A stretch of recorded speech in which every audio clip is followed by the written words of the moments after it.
Hi hello అండి, అందరికీ నమస్కారం అండి. ఫ్రెండ్స్, మనకి ఇప్పుడిప్పుడే ఏపీ ప్రభుత్వం నుంచి మరొక ముఖ్యమైన అప్డేట్ అయితే రావడం జరిగిందండి. అదేమిటంటే భవన నిర్మాణ అనుమతులపై ఏపీ ప్రభుత్వం కొత్త మార్గదర్శకాలు అంటూ ఇప్పుడిప్పుడే మనకు ఒక లేటెస్ట్ అప్డేట్ అయితే రావడం జరిగిందండి.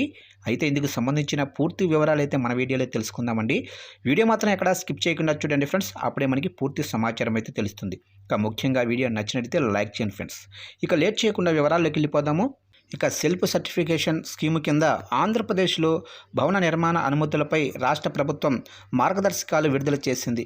రాష్ట్ర వ్యాప్తంగా అన్ని పట్టణ ప్రాంత స్థానిక సంస్థలే ఇక నుంచి అనుమతులు ఇచ్చేలా మార్గదర్శకాలు జారీ చేసింది. ఇక సిఆర్డీఏ మినహా అన్ని చోట్ల అనుమతులు జారీ చేసే అధికారాన్ని అర్బన్ డెవలప్మెంట్ అథారిటీల పరిధి నుంచి పట్టణ ప్రాంత స్థానిక సంస్థలకు బదిలీ చేస్తున్నట్లు ప్రభుత్వం పేర్కొంది.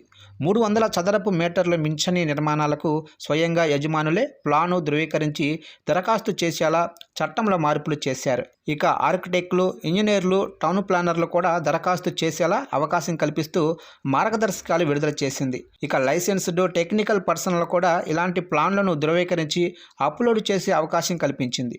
కేవలం నివాస భవనాలకు మాత్రమే ప్రభుత్వం ఈ వెసులుబాటు కల్పించింది. ఈ మేరకు పోర్టల్లో ప్లాన్ అప్లోడ్ చేసేందుకు నిబంధనలను సరళాంతరం చేసింది.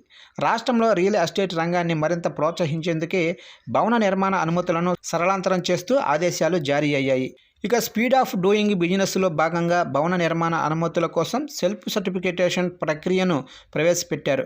ఆన్లైన్ బిల్డింగ్ పర్మిషన్ సిస్టంలో ఎలాంటి ఉల్లంఘనలు చోటు చేసుకున్న సంబంధిత భవనాల యజమానులపై కఠిన చర్యలు ఉంటాయని మార్గదర్శకాల్లో ప్రభుత్వం స్పష్టం చేసింది.